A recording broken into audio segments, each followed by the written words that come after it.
My house is 100% natural. I only use beef tallow on my skin. I threw away every serum, everything that I had. I had all these incredible natural products. Everything is in the garbage. Hey guys, thank you so much for watching our videos. If you'd like to support us some more, you can explore our homemade natural skincare products at purelytallow.com. Thank you so much for supporting my small business. Hey guys, welcome back to the Carnivore Revolution. I'm Serena, and today I'm going to talk to my friend Karina Juliana. We met on Instagram, and she has a really great carnivore and healing story. We're also going to talk about some other things. We were chatting off camera here, and we were kind of talking about the flooding and natural products, the flooding from the storm. So we're going to talk about some of that stuff later too. But thank you so much for being here. I'm super excited to get to talk to you and hear your healing story. It's an honor to be here. Thank you for having me, Serena. Absolutely. So let's start there. Let's start with carnivore. This is a carnivore channel after all. So let's get started there and talk about your healing journey, how you became a carnivore. Do your family and friends think you're nuts? Let's start there. Yes, my family and friends think I'm absolutely nuts. About 8 years ago, I got very, very sick, and it happened overnight. Just to backtrack, I got breast implants 2 years before that, and a little bit more actually. And I felt fine. I was a vegan / vegetarian since I was 17 years old. Thought I was doing the best thing on the planet, totally brainwashed into that lifestyle, and thought meat was the worst thing in the world. Believed the entire acidic versus alkalinity nonsense. Basically, just thought I was absolutely the healthiest person, was recommending my lifestyle to everyone I met, like every other plant-based person. And one night I just experienced what was diagnosed as a panic attack, but it was diagnosed as just a panic attack.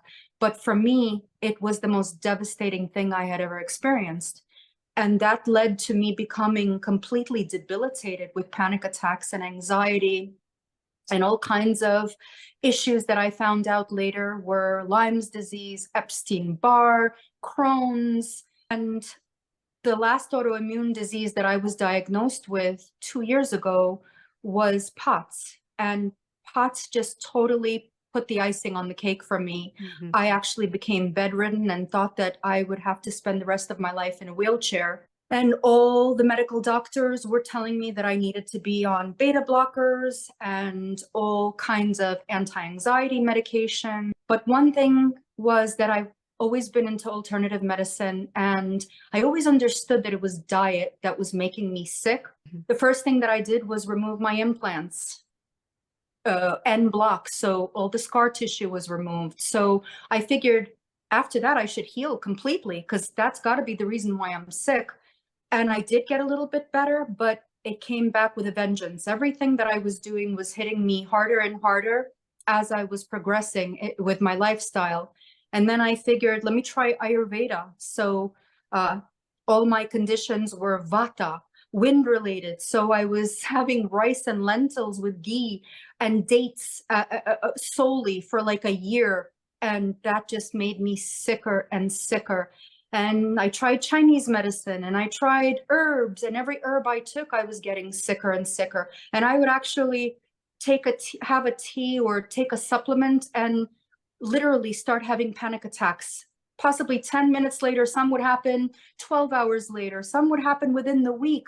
So I understood that something is so wrong. And I'm blessed to have a very, very incredible friend who's a medical doctor. His name is Dr. Glickman. And I remember calling him and telling him, listen, I don't know what to do. I cannot live like this. I'm having devastating panic attacks and anxiety, and everything I'm doing is making me sicker, and I'm bloated and I'm fat and I have no energy, and I really had no life. And I was going through a horrible, horrible divorce, and I just felt like everything was crashing in on me. And I remember he said to me, oh, it's nothing. I also had Meniere's. And I remember telling him that I woke up in the middle of the night and the room was violently spinning. And I was just devastated from all these symptoms. And he said to me, oh, don't worry, it's food sensitivities. He said, food sensitivities? What does that have to do with me being so deathly ill? And he just told me to go on the elimination diet And I did, and I got much better. But I didn't think that was sustainable because I still had the mentality that I can't have meat. And I started having beef and lamb, and I realized that I was so much better on beef and lamb. But how could I not have vegetables? So I'd start incorporate once I'd feel better, I'd start incorporating vegetables back in, getting sicker and sicker. And long story short, coming up to when I finally got POTS and my life just seemed like it was over. Serena, I would wake up and think, gosh, at 50, how much longer does a person have to live? I didn't Right. think I could live this way. Mhm. And I was embarrassed to tell my husband that I think I'm going to need a wheelchair. I just couldn't function. I couldn't get up. My resting heart rate was like 110, 120. And if I got up, it would skyrocket so much that I felt like I was passing out all the time. I had devastating anxiety. I had intrusive thoughts. I mean, I was a bouquet of disaster. And one night, after repeatedly having episodes where I would be awakened with 146 resting heart rate, and my husband taking me to the ER and them finding that my sodium and my potassium and my magnesium was low. But what did they do? They would put me on antidepressants and boom, just, discharge me, sicker than I was. So I became so fearful, so scared. And one night I woke up with my resting heart rate at 146, and I was so scared. I was in panic. I felt such doom and gloom, and I didn't want to wake my husband up because I just felt bad. He was so worried about me and he felt so helpless.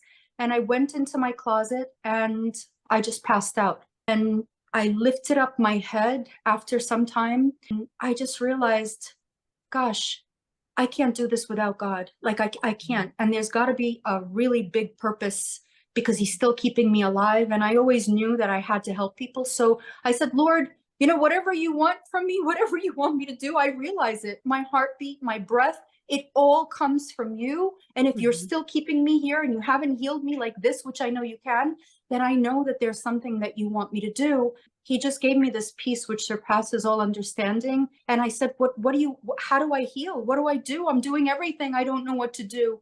And as a distraction, whenever I had these horrible episodes, I would get into bed and I would get on YouTube.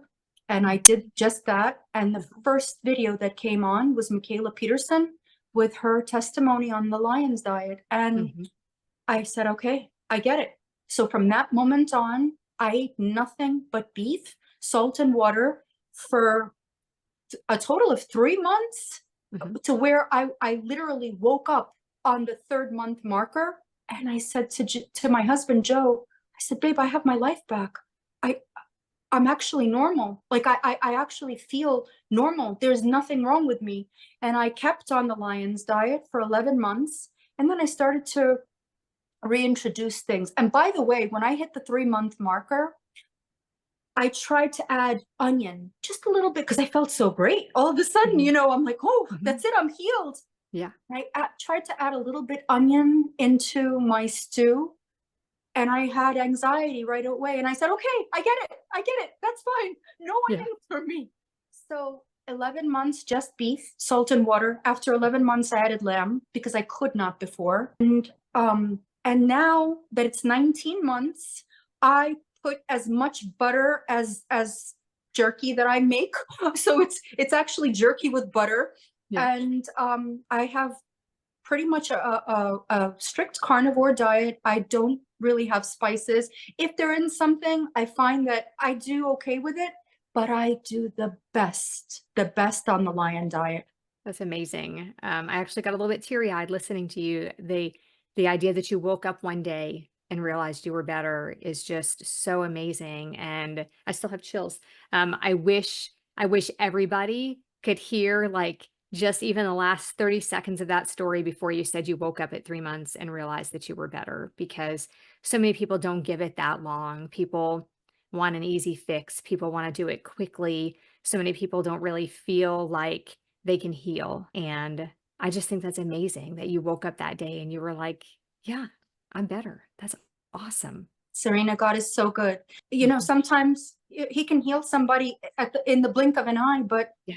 some of us, he's requiring discipline, and we're living in crazy times right now. And because everything is so poisoned, and we really have to be diligent. And some people are so blessed that they don't have any symptoms from vegetables, from fruit, from whatever, but some of us do. And, you know, I just had miracle after miracle on meat, just ruminant meat.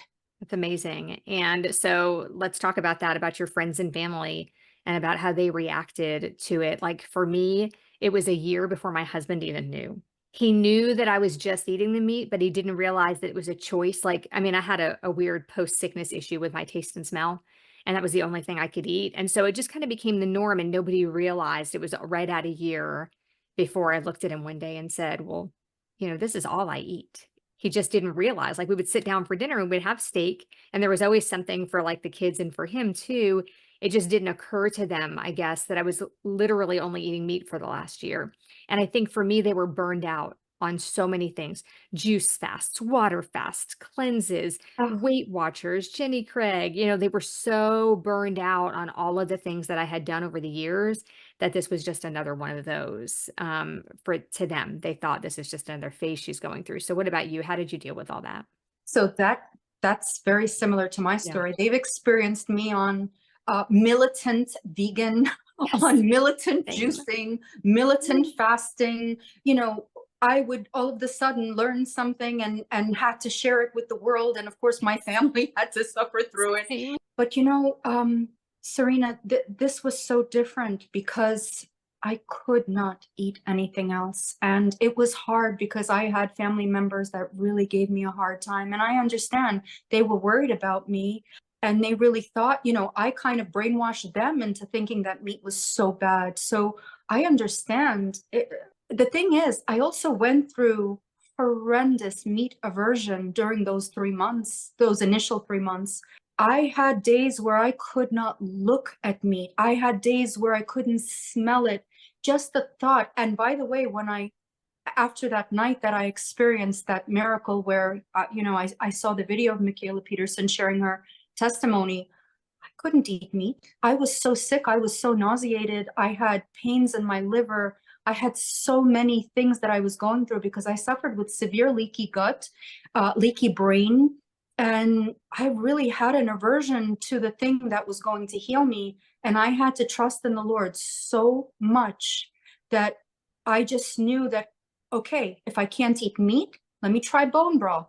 If I can't eat bone broth, let me try jerky. If I can't eat jerky, let me make oxtail. I had to find what I could eat. Yeah. And every time I had an aversion, there was something that I was okay with, Yeah. So it was just about trusting in our innate ability to heal, and that if we eat the most nutritionally dense food on the planet and eliminate everything that causes inflammation and insulin resistance, our body has to heal. Yeah, and that meat aversion is real. Like, I mean, I went through a phase when I was doing the Lion Diet, um, a little over a year and a half ago, and there were some days where I would take that ground beef or that steak out of the refrigerator, and I would think, "There is no way I can eat this today." Like, there's just no way. But then by afternoon, I kind of felt like it was doable again, like, once you start to get hungry. What about sardines? Have you spent any time on sardines? Have you done some sardine fasting or? So interestingly enough, when I was at the 11-month marker on Lion Diet, all of a sudden I started craving fish. I Wow. started craving it so much. And I thought, okay, everybody's on this sardine craze. Yes. I have to try it. So I bought some sardines. And what I do is if I'm craving fish, I'll open a can of sardines and I'll enjoy it, sardines and water. And it's great. I haven't done a sardine fast because I Mhm. just do so well on beef Yeah. that for me, if I'm going to fast, if I feel like I need to clean myself out, I just go right back to beef, right back to the basics. What healed me, what brought me into remission, it's always beef for me. That's amazing, and it's so great that you know that and that you get that feeling from your body, like, when you feel like it's time to switch things up or when you feel like you need something. I spent a lot of time sardine fasting, and now I have an aversion to sardines, and there's that whole "are you sardine hungry" thing, and I honestly think I could fast for a week before I would be sardine hungry. One day last week, I finally got to where I could open a can without gagging, and I got them down, but then I felt like I was going to throw up. So I think I've decided to take a little break. I just overdid it. I do believe, though, that everybody should eat sardines. People think they're gross, but people assume that they have the heads and the tail on them and stuff like that, and they don't in the can. And I think that scares people. But I really believe everybody should be eating sardines. I don't know, once a day. I don't know how often I believe everybody should eat them, but I do think that they're magic little fishies. How do you feel when you eat them? Do you feel like, do they give you like a boost of energy? It's interesting. I'm not sure. I haven't eaten enough to really understand, but I feel good. I feel great. You know, they're definitely a food that's very healing. And I feel like those omegas are so important to us. So when my body's craving them, I don't argue. I eat them and I enjoy them. That's awesome. I So even let's give move. them to my dogs now. Yeah, I know. When I open up a can of sardines, my dog and my cat both sit at my feet. They're both like, "Oh, we want some of this." So even they know how good they are for you. Yeah. So let's move on from carnivore here a little bit, and let's talk about like natural stuff. I was telling you that somebody in my house was sick, and you mentioned using some colloidal silver. So I realized that we both like natural treatments for things. So let's talk about that. Like, I feel like our lives are so toxic. Our toxic load is so huge, and people don't realize that it's making us sick. That toxic load, from sleeping on a mattress that is filled with formaldehyde to going into the bathroom in the morning and using, air fresheners that are toxic, and the shampoo and conditioner and the lotion and all of the products that we use are toxic. When that lotion touches your skin, it's in your bloodstream within 30 seconds. So you shouldn't ever put anything on your skin that you wouldn't eat. And most people wouldn't eat their lotions and their shampoo and their conditioner. And Right. so what do you do for those things? Do you use natural products for those things? Like for us, we don't even have a medicine cabinet in the house typically. By the time somebody needs Tylenol again, we have thrown the bottle away because it expired, and then we always have to buy more. And so what's life like at your house as far as toxins go? My house is 100% natural. So, yeah, and it has been since I was 17 years old. I only use beef tallow on my skin. I threw away every serum, everything that I had. I had all these incredible natural products. Everything is in the garbage. I only use beef tallow. I use sulfate-free shampoos, everything that I can. I even changed my water filter, my shower filter to an Anespa.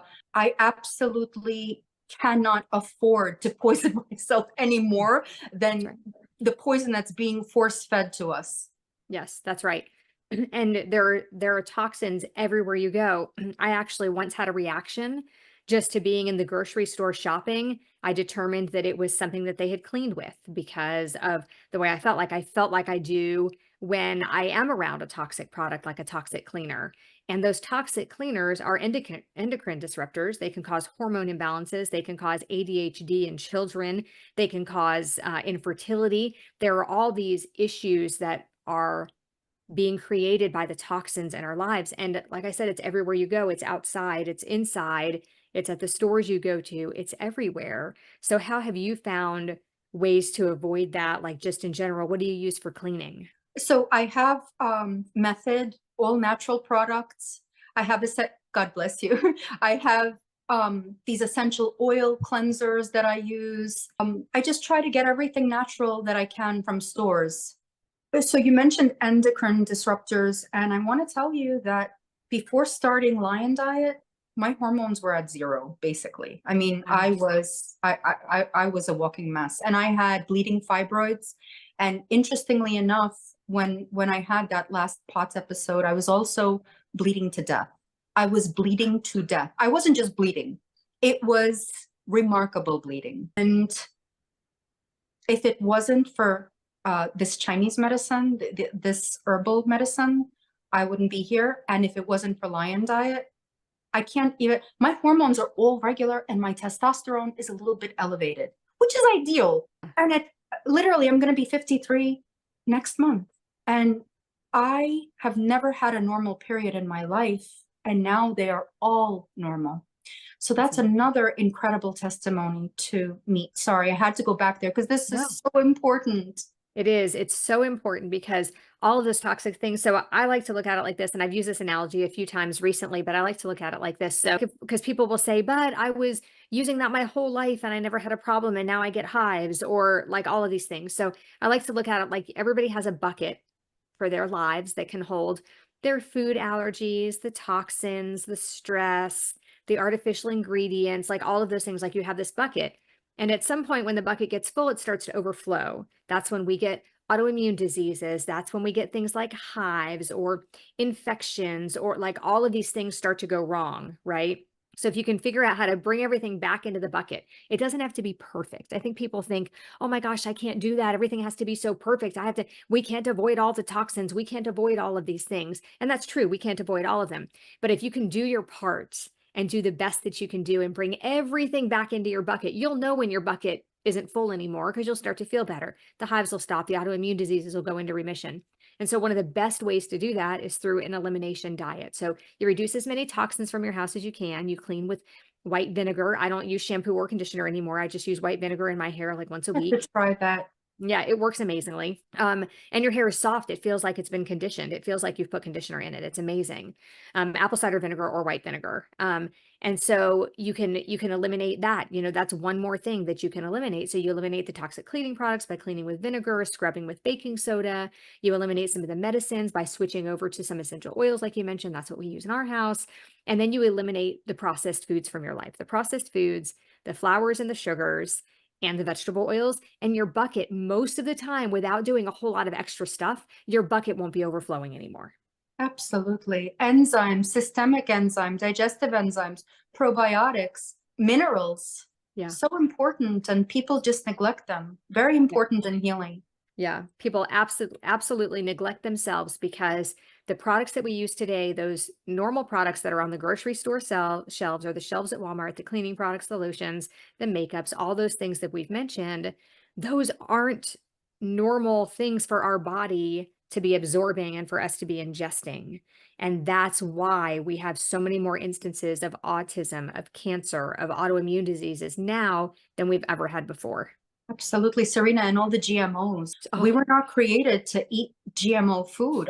It's a puzzle piece that's not fitting into its yes. original spot. So Right. people say, well, our ancestors, our ancestors, our ancestors. No, you need to go back and really learn what our ancestors ate. That's right. Our ancestors walked around trying to find a big kill so they could have some meat for a while. They might come across a bush with some berries on it or, some edible plants along the way, but they were totally different than they are now. And a lot of people will say to me, religious people will say to me, and I'm sure you get this question a lot too.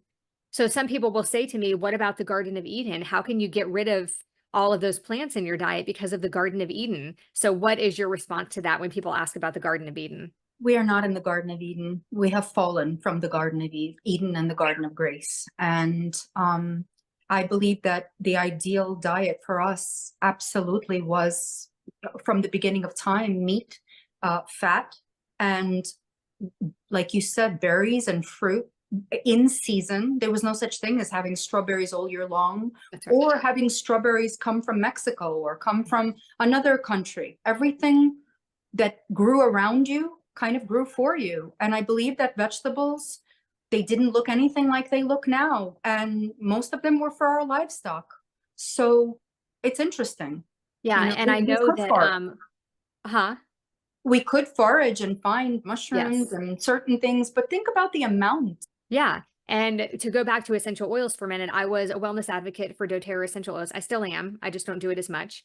So I taught classes for a long time. And one of the things that we would teach in the classes about why those essential oils are different or better than some of the other ones. And if you use a different brand here and you're listening to this, I'm not putting down different brands. I'm just saying one of the things that I used to say, and I still say about doTERRA essential oils is people will say, oh, but this company, they grow them all in the United States, or things that people will say things like that. But really what you want is for the product, for the plant to grow where it grows indigenously, so where it normally comes from naturally. And so if you're looking, at like you mentioned, like strawberries, I'm not sure where strawberries grow indigenously, like where they would grow year round and be good year round, but that's where you want to get them from. But ideally it's because you live in that place. That's why we talk about eating local fruits and vegetables, things that are, that are grown where you live all year long or in different parts of the season. Eat seasonally, because that's when they're going to be their best, and you have to use less pesticides then too. That's the other thing that is such a huge problem for us these days in our modern society, is the pesticides that they use. So they're out there spraying basically in a hazmat suit, but then we're supposed to just eat those fruits and vegetables. Most people eat them right off the grocery store shelves. Most people don't even wash them. But even if you wash them, it doesn't matter, because it's in there because those pesticides were in the soil. Glyphosate is found in Cheerios and in crackers, and because they can't get it off. You can't get it off.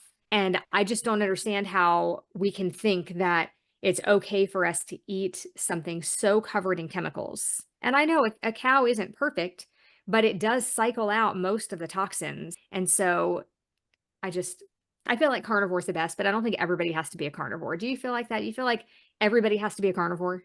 No, I feel like I said, some people are so blessed that they can actually eat other food. I feel like people need to eat what makes them feel good and well and healthy. And if people are not living their best life, there are alternatives, and they just need to understand what they are. Yeah. So how do you handle things like family gatherings and things like that when everybody else in your house isn't carnivores, right? Everybody else in your life. So it was much stricter before, when I was on lion diet, but now that I do mainly lion, but I allow myself carnivore.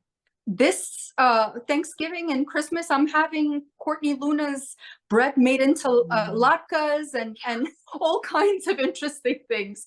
So, and now I can have chicken wings when I go out if they're fried in beef tallow. There are other things that I can eat, but I am very, very strict. So there's no deviating off the plan. So if it's in my house, or if it's in my brother's house or my mom's house, I'll make sure, or they'll make sure that I have food. Yeah, I think that's awesome when your family supports you enough to make sure that they have those things for you. But I'm like I bring stuff. Usually what I bring is something that I know everybody else will like, that I know that I can eat. I usually do like a meat and cheese casserole or something like that, and everybody else always loves it. And then I just eat that. And people say, oh, my family is going to look at me funny because they're going to wonder why I'm not eating anything else. First of all, the ones who know you won't wonder. And the other ones, so what if they wonder, right? Who cares if they wonder? And if they're curious enough, they'll ask you about it, and you just might change somebody else's life. I'll have people wondering over me being in a wheelchair any day of the week. Yes, absolutely. That is so true for people who feel like this is weird. How do they explain this to people? You really just have to say, kind of like what you just said, like, I would rather be healthy and have to explain this to people and in feel my the way right mind.